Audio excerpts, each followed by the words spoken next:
Bonjour et bienvenue sur Design My Career. On se retrouve pour un 6e podcast pour entretenir son réseau. Design et collectivité vous accompagne pour développer sereinement votre carrière, faire en sorte qu'elle ait du sens et également vous pouvez rejoindre le groupe d'entraide pour aller plus loin. Aujourd'hui, on parle de comment développer son réseau. Tout d'abord, pourquoi développer son réseau? La première chose que je dirais, c'est que c'est important parce qu'un réseau vous apporte des opportunités. Mais surtout, qui va vous permettre d'avoir des personnes qui vous soutiennent selon comment vous l'orientez, votre réseau, d'avoir accès à des informations, donc des actualités pour développer votre pratique, des actualités ou des nouveautés si vous êtes en recherche d'emploi, et également, en fait, pour ceux qui développent des projets, avoir en fait accès à des projets, des opportunités. Donc c'est vraiment hyper large en fait ce que vous pouvez obtenir grâce à votre réseau. Tout dépend des objectifs et comment vous le bâtissez. J'avais fait un précédent podcast sur le sujet, donc n'hésitez pas à regarder. Déjà aussi, un réseau, ça vous permet de ne pas être seul. Il y a vraiment des domaines où on peut se sentir très vite isolé. Je pense par exemple, en tant que designer intégré en collectivité, en fait, il y en a très peu qui travaillent au sein des collectivités.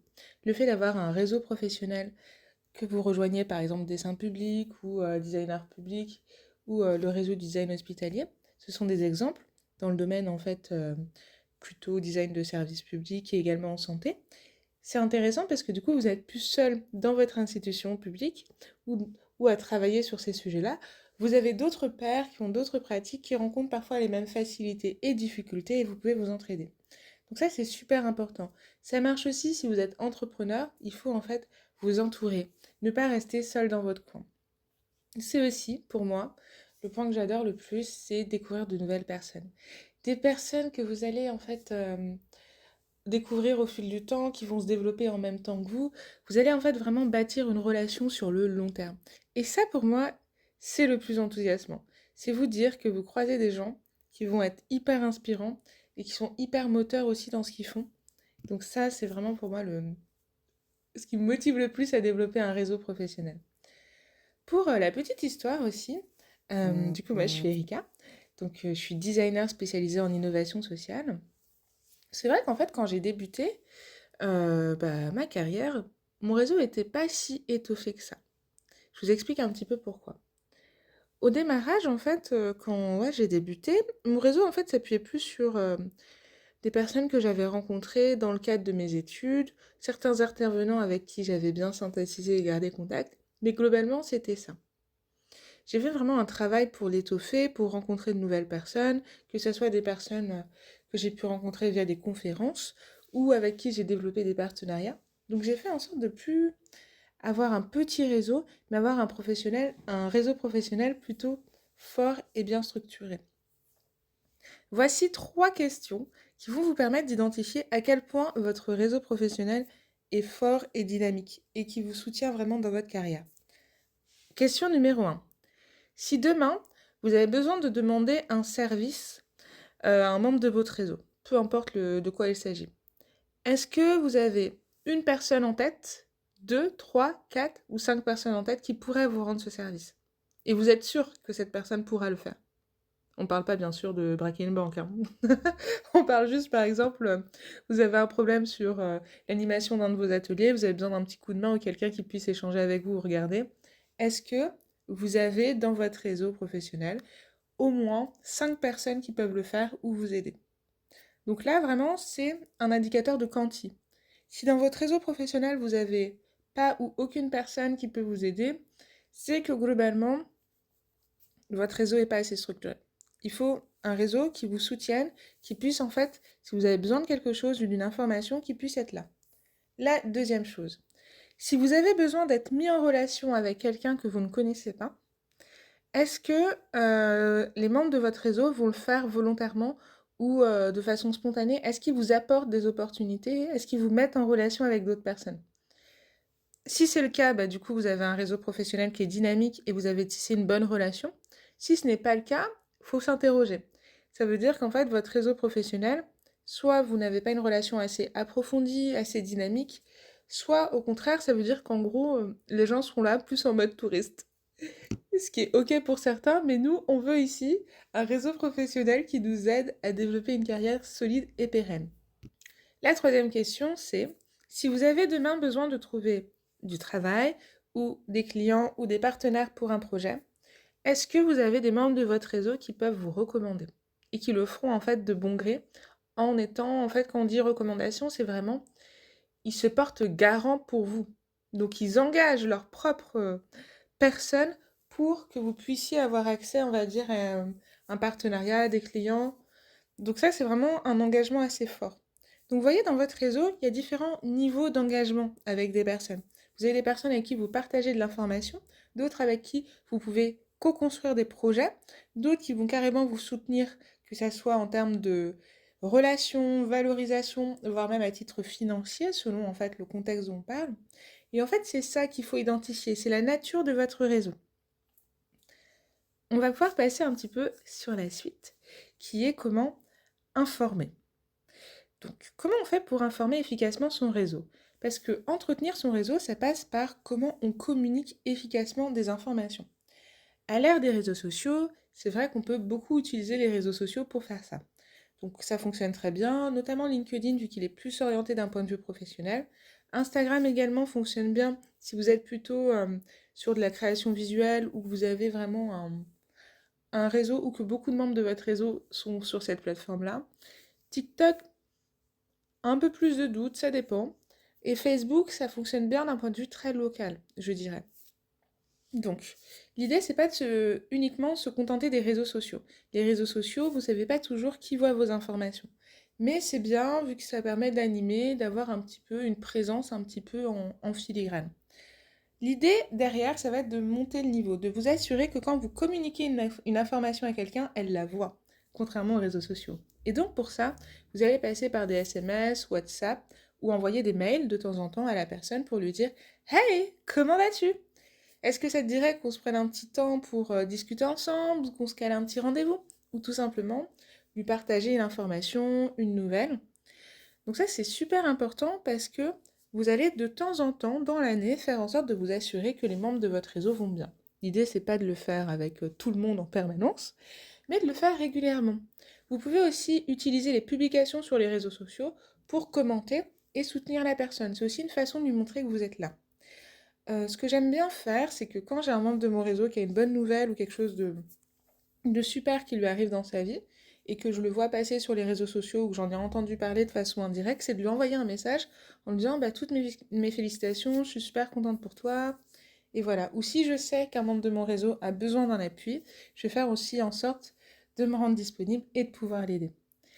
Le petit banger là-dessus, on a la newsletter personnelle, qui est vraiment le high level pour moi au niveau de l'information.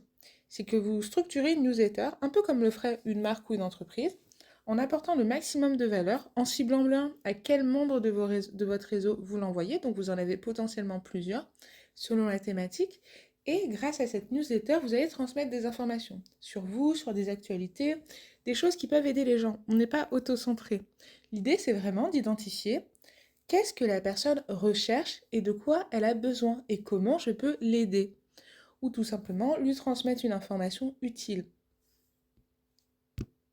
Et l'autre point que je trouve le plus efficace, j'en ai un peu évoqué, je l'ai évoqué un peu précédemment, c'est la rencontre, de programmer des temps d'échange avec des personnes. Donc de vous dire que dans votre mois, vous essayez de caler, allez, minimum 1, mais je trouve que c'est petit. L'idéal, c'est vraiment 3, comme ça, vous pouvez vraiment le faire avec plusieurs membres de votre réseau.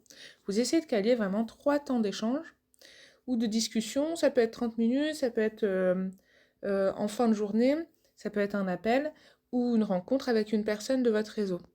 Comme ça, vous êtes sûr de prendre de ces nouvelles. Là, par exemple, pour la petite anecdote, récemment, je travaillais avec plusieurs personnes sur un super projet. Et là, le projet, en fait, du coup, prend une tournure un petit peu différente. Et je suis passée les voir pour leur demander comment ils allaient, qu'est-ce qui se passait, quels étaient leurs objectifs de l'année, sur quoi ils travaillaient et tout ça. Et j'espère du coup que si je vois une opportunité qui peut les aider ou une information, que je pourrais du coup leur transmettre les infos. Donc c'est aussi voilà se dire qu'on prend un petit peu de temps pour gagner du temps par la suite. Un autre tips que j'adore beaucoup, c'est faire des check-up mensuels. Moi, je suis plutôt un profil organisé, donc je sais que passé un certain moment, je me dis: «Oh bah tiens, j'ai plus de nouvelles de telle personne» et j'en profite pour faire un check-up un peu des membres de mon réseau. On le verra un petit peu plus tard, mais il y a plusieurs un peu niveaux de cercle dans votre réseau et généralement, je le fais avec les membres de mon réseau avec lesquels j'ai le plus d'interactions ou qui sont les plus proches, on va dire dans mon premier ou deuxième cercle de réseau.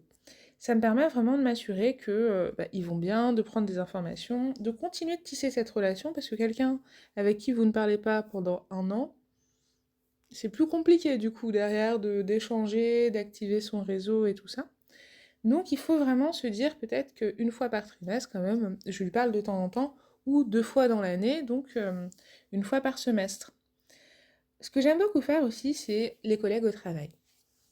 C'est parfois négligé par beaucoup de personnes, mais le fait de bien s'entendre avec les collègues de différentes directions et différents services, c'est super important. C'est important aussi de prendre le temps d'apprendre à les connaître pour pas uniquement avoir une relation professionnelle. Dans le sens, on travaille sur tel projet, toi et moi, voilà, c'est réglé. Donc, ce que j'aime bien faire, c'est organiser des déjeuners. Je m'assure que de temps en temps, voilà, je déjeune avec des collègues. Donc, je profite un peu de cette pause déjeuner pour à la fois passer un bon moment, vu que c'est des gens très sympas, et également, du coup, bah, entretenir mon réseau et pouvoir en fait me comprendre sur quoi ils travaillent. Donc c'est toujours hyper inspirant.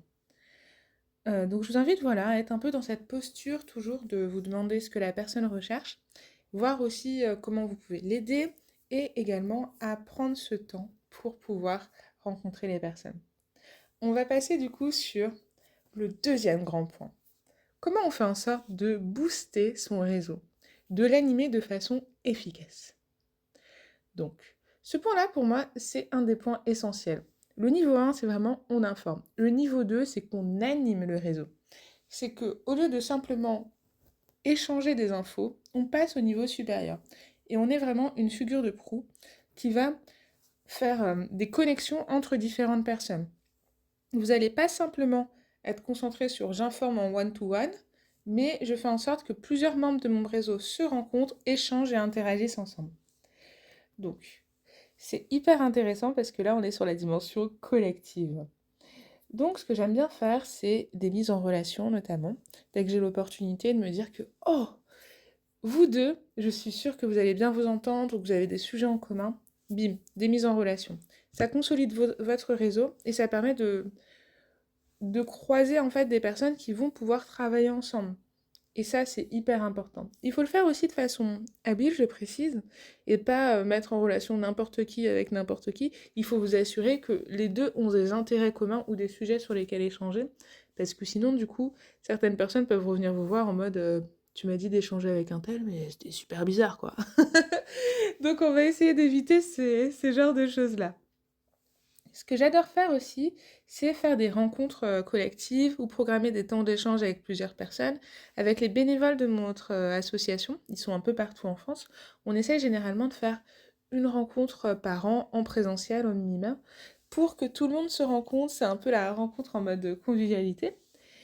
Et un petit tips quand vous faites ce type de rencontre, c'est d'essayer toujours d'inviter une nouvelle personne en plus ou de proposer à une autre personne d'inviter son plus un. Ça va vous permettre d'agrandir votre réseau progressivement et de découvrir de nouvelles personnes. Parce que généralement, quand vous mobilisez les gens de votre réseau, c'est des gens que vous connaissez, eux-mêmes peut-être ne se connaissent pas, mais vous, l'idée aussi, c'est de pouvoir continuer d'étoffer votre réseau. On en parle juste après dans le troisième point. Donc, ce qui va être intéressant, c'est de vous demander quelles sont les informations que vous avez envie de partager, pourquoi vous faites cet événement, vers quoi vous voulez l'orienter. Pour la petite anecdote, j'adore organiser des after-work. C'est un format qui est très pratique. En gros, vous êtes déjà sur votre lieu de travail ou déjà en déplacement, vous vous dites que vous restez 1 heure un peu plus tard pour échanger avec des personnes. L'autre astuce aussi, par rapport à l'organisation des after-work, ça va être de faire en sorte d'avoir une organisation très simple, sans prise de tête. Donc vraiment, vous invitez 2, 3, 4 personnes, il n'y a pas besoin d'en avoir une vingtaine forcément, et vous organisez un after-work. Là, c'est ce que je fais pas mal en ce moment, j'en organise à peu près tous les 2 mois d'afterwork, ça fonctionne plutôt bien. Les gens se rencontrent, échangent entre eux. Et c'est super parce que ça me permet d'inviter aussi des personnes de mon réseau, de nouvelles personnes à chaque fois, et que les autres puissent se découvrir, apprendre de nouvelles choses. Donc ça leur apporte vraiment de la valeur. Une autre chose que j'adore faire aussi, c'est développer des partenariats. Ça, c'est un super moyen de booster votre réseau. Vous rencontrez quelqu'un de super inspirant et vous vous dites, waouh, cette personne, elle est trop cool. J'aimerais trop travailler avec elle. Eh bien, dites-vous comment vous faites en sorte de travailler avec elle. Qu'est-ce que vous pouvez lui proposer? L'idée, c'est pas d'aller sur quelque chose forcément de rémunéré, au contraire. L'idée, ça va être de vous dire comment je fais un partenariat win-win parce que j'ai trop envie d'apprendre à découvrir cette personne ou de travailler avec elle parce qu'elle fait des choses super inspirantes. C'est ce que je fais pas mal, notamment avec... je vous donne un exemple, avec des personnes qui travaillent dans des écoles de design. J'adore leur proposer des partenariats ou quand ils ont un projet hyper inspirant, je leur dis, bah, ça serait cool qu'on puisse collaborer ensemble. Donc j'utilise soit des projets personnels, soit je me dis que, ah bah tiens, la personne veut faire un événement sur la réduction des déchets. Je me dis, oh, ça a l'air trop cool, comment je peux te donner un petit coup de main là-dessus? Et du coup, on collabore ensemble. Ce qui va faire que vous passez d'un réseau un peu d'information à un réseau qui est animé, à un réseau de collaboration. Et là, vous êtes vraiment encore sur un niveau supérieur qui est encore plus approfondi vu que les gens euh, savent vraiment qui vous êtes, avec qui vous travaillez, vous allez vraiment travailler avec eux sur le long terme. J'en perds mes mots un petit peu parfois, je suis trop enthousiaste, j'espère que ça se sent et que ça vous plaît en tout cas ces formats de podcast. Et enfin, du coup, animer en fait des sessions d'entraide. Ça, je trouve ça super important de vous dire que vous êtes dans un réseau professionnel. Ce qui veut dire que les gens ont souvent comme problématique, soit ils recherchent quelque chose, soit ils sont en train d'essayer de développer des compétences, mais en gros, ils ont toujours un objectif un peu à atteindre. Et si vous pouvez participer à les aider à atteindre cet objectif, c'est vraiment super. Donc j'adore animer des sessions d'entraide. Ça passe aussi par intégrer des collectifs et des communautés. On en parlait un petit peu précédemment dans l'autre point. Mais ça vous aide vraiment à être dans une logique d'entraide, de soutien. Et ça structure très fortement, on va dire, un réseau. Et je trouve que c'est le niveau aussi, voilà, donc il y a le niveau de la collaboration, et on a le niveau qui est à peu près en parallèle ou un petit peu au-dessus, selon comment on le perçoit, qui est le niveau de réseau de soutien. Où là, vous savez que vous avez des gens qui vous soutiennent dans vos projets. Donc c'est encore plus fort, techniquement, vu que vous savez que derrière, vous allez pouvoir compter sur eux.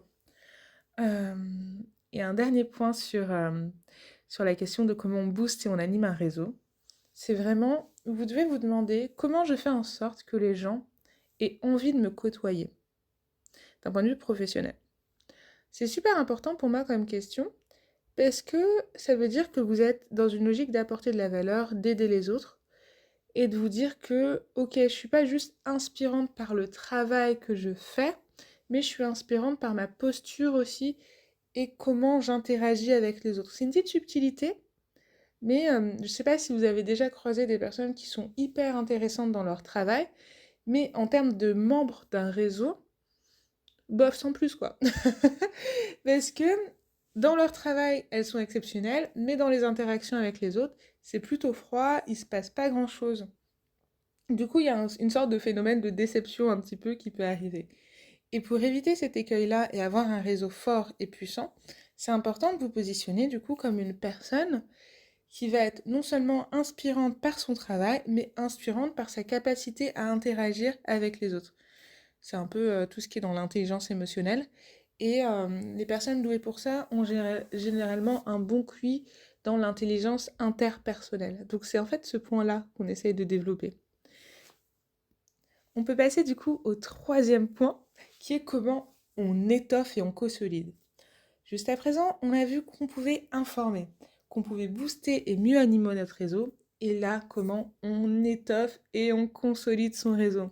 Parce que oui, si vous faites tout ça, mais que derrière, les membres de votre réseau, ils partent parce que, bon, c'était sympa à temps, euh, ça va pas. Il faut consolider tout ça, faire en sorte que ça dure sur le long terme. On ne veut pas que nos membres de notre réseau, ils restent là juste 2 mois, mais qu'ils soient avec vous pendant au moins 5, 10, 20 ans.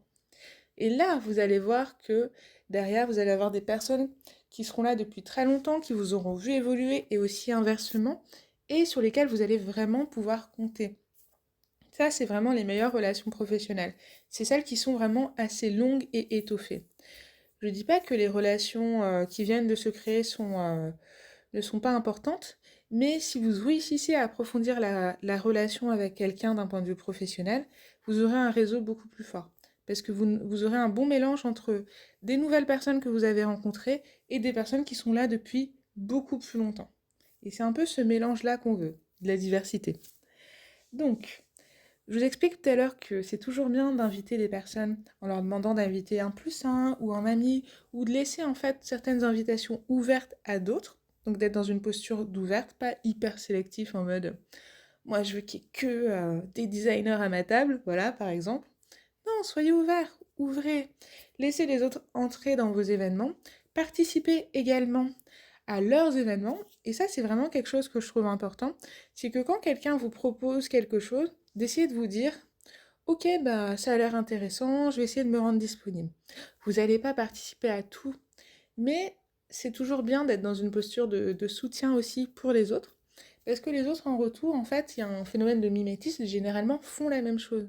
Et quand, par exemple, vous aurez besoin de remplir une salle de 100 personnes et que vous galérez un petit peu, vous saurez que vous pourrez compter sur ces personnes-là qui viendront aussi et qui se diront ah bah c'est cool, t'étais là aussi, tu m'as soutenu quand j'avais besoin de monde dans mon événement, je vais venir aussi au tien, je vais amener aussi 2 3 personnes et ça franchement, ça compte beaucoup et ça vous rassurera sur le long terme.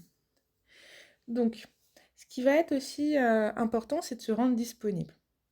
Pour étoffer son réseau et le consolider, c'est vous demander si les personnes en fait ont besoin de quelque chose de temps en temps, les solliciter en échangeant, en interagissant avec eux.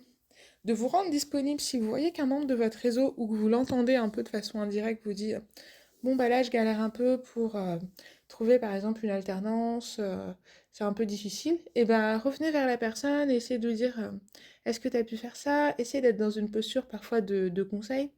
Bon, faut doser un peu le conseil non sollicité, mais essayez de l'aider à atteindre son objectif et pas seulement vous dire bon, moi je me concentre sur ma vie pro et tout va bien pour moi, ok, c'est parfait.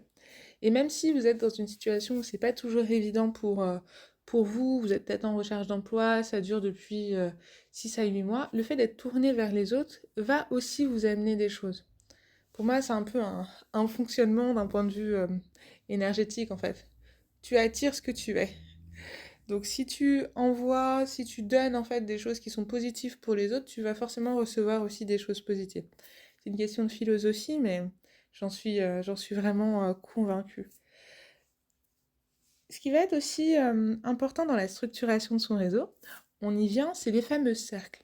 C'est d'identifier quels sont vos différents types de cercles en termes de réseau. Par cercle, c'est des niveaux de proximité et des thématiques également.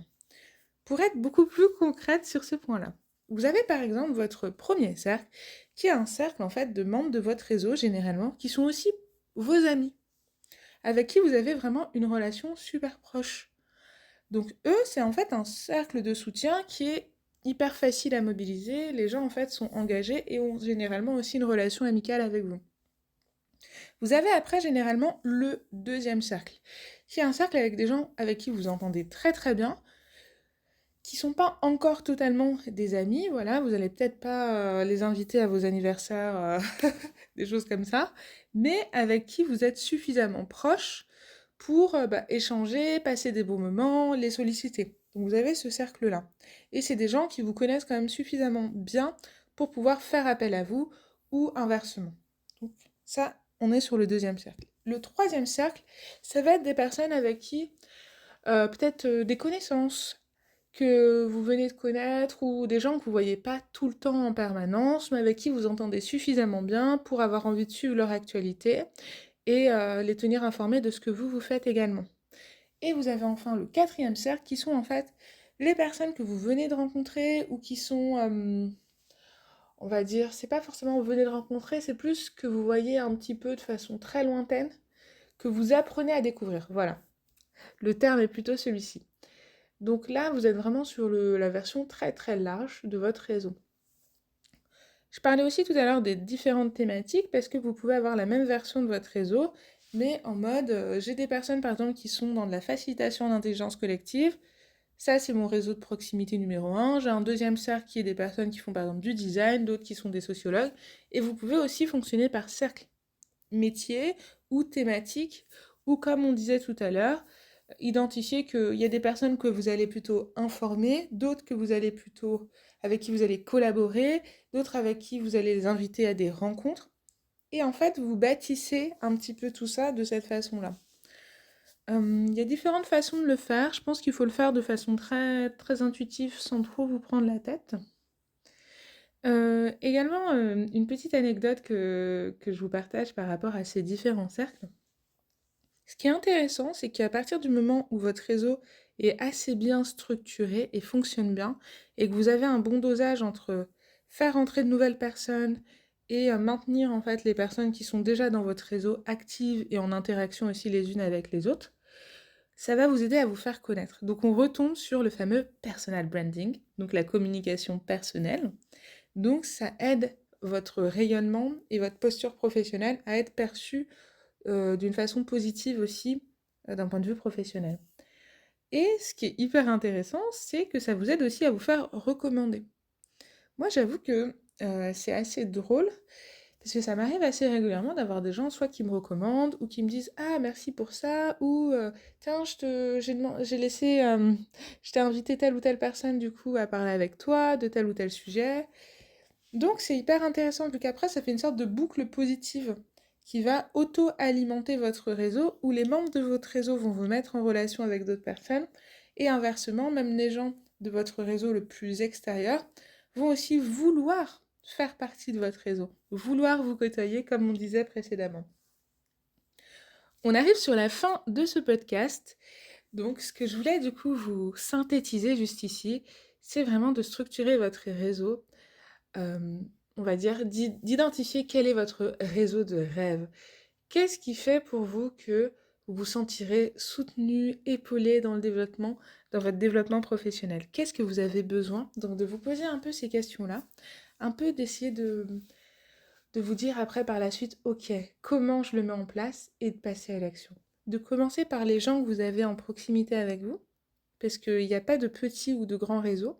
Ce qui compte, c'est vraiment la capacité à interagir avec plusieurs personnes. Parce qu'avoir un réseau de 1000 personnes ou 10 000 personnes avec qui vous ne parlez pas, ça ne sert à rien.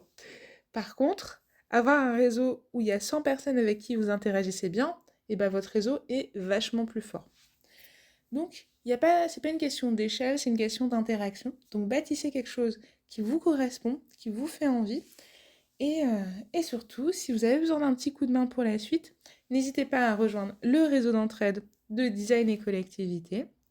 Et on se rejoint très vite pour de nouvelles aventures. À bientôt!